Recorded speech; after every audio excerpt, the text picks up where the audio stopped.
चलो बच्चों एक क्वेश्चन सॉल्व करते हैं। Mister A the employer induced his employee mister B to sell one room flat to him at less than market value to secure promotion. देखिए mister A employer है and mister B employee है। अभी इस employ को promotion चाहिए,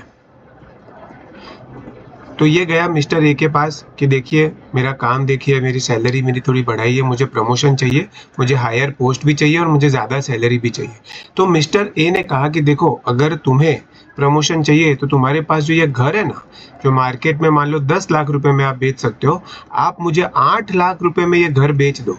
मतलब कि market value से लेस वैल्यू में आप मुझे ये सामान बेच दो, ये घर बेच दो, तो मैं आपको प्रमोशन दे दूंगा।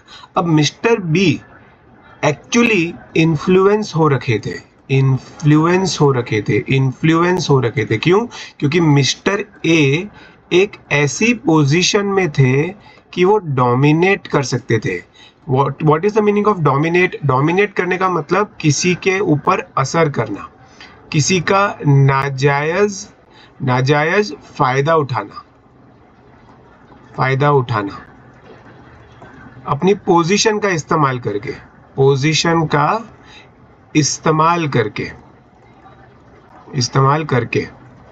मतलब अपनी पोजीशन का इस्तेमाल किया। मिस्टर ए बॉस है, मिस्टर ए यहाँ पे बॉस है, तो मिस्टर ए ने अपनी पोजीशन का इस्तेमाल किया उसको डोमिनेट करने के लिए, मिस्टर बी को डोमिनेट करने के लिए। मतलब कि इस केस में मिस्टर ए ने अनड्यू इन्फ्लुएंस यूज किया है। चलो आगे बढ़ते हैं।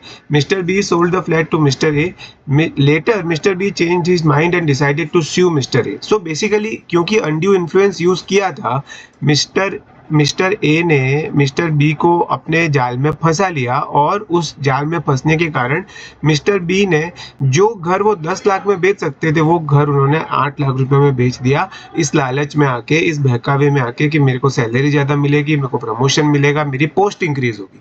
अब जैसे उन्होंने वो घर बेच दिया, थोड़े दिनों के बाद मिस्टर बी को लगा कि मैंने तो मिस्टेक कर दी है, मैंने तो एक बहुत बड़ी गलती कर दी है, और वो कहते थे कि अब मुझे ये फ्लैट नहीं बेचना।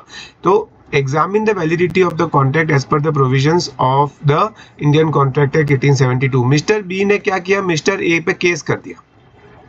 मिस्टर बी ने मिस्टर ए पे केस कर दिया कि मैं मिस्टर ए को वो घर नहीं देने वाला हूँ, मिस्टर ए ने मुझे गलत बातें करके फंसा दिया है। तो अपन को इंडियन कॉन्ट्रैक्ट एक्ट को ध्यान में रख के बताना है कि क्या मिस्टर बी सक्सेस हो जाएंगे, क्या मिस्टर बी ने जो केस किया है वो वैलिड है, जो मिस्टर बी ने सू किया है, केस किया है, क्या वो वैलिड है। तो चलो हम इसको समझाने के लिए सबसे पहले सेक्शन 16 कोड करेंगे। सेक्शन 16 किसके लिए है? अनड्यू इन्फ्लुएंस समझाने के लिए है, जिसमें सबसे इंपॉर्टेंट वर्ड क्या है? Position to dominate. अगर दो पार्टीज, जैसे कि इस केस में मिस्टर ए और मिस्टर बी, अभी मिस्टर ए बॉस है तो बॉस का एक इन्फ्लुएंस होता है, वो डोमिनेट कर सकता है, पोजीशन टू डोमिनेट में है। तो अगर उसने अपनी उस पोजीशन का फायदा उठाकर या उस रिलेशन का फायदा उठाकर किसी को बहका दिया है, उसको इन्फ्लुएंस कर दिया है, क्या कर दिया है?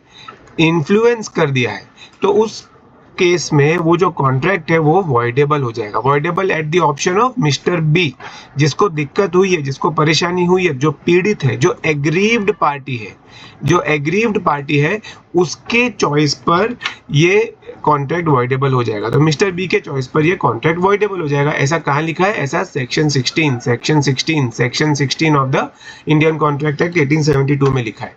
तो बेसिकली अपना फाइनल आंसर क्या बनेगा? Contract is voidable at the option of mister B. ये 2 मार्क का क्वेश्चन है, तो बहुत ज्यादा डिटेल में इसको लिखना नहीं है। 2 मार्क का क्वेश्चन है, मैंने आपको समझाया है कि मैक्सिमम हाफ पेज जितना अपने को भरना है, जिसमें आप सेक्शन 16 समझा दो और फटाफट इसका कंक्लूजन बता दो बस। ठीक है, इसमें फैक्ट्स ऑफ द केस वापस से बताने की जरूरत नहीं है, क्योंकि उससे आंसर की लेंथ अननेसेसरी इंक्रीज होती है, आपका टाइम भी जाता है।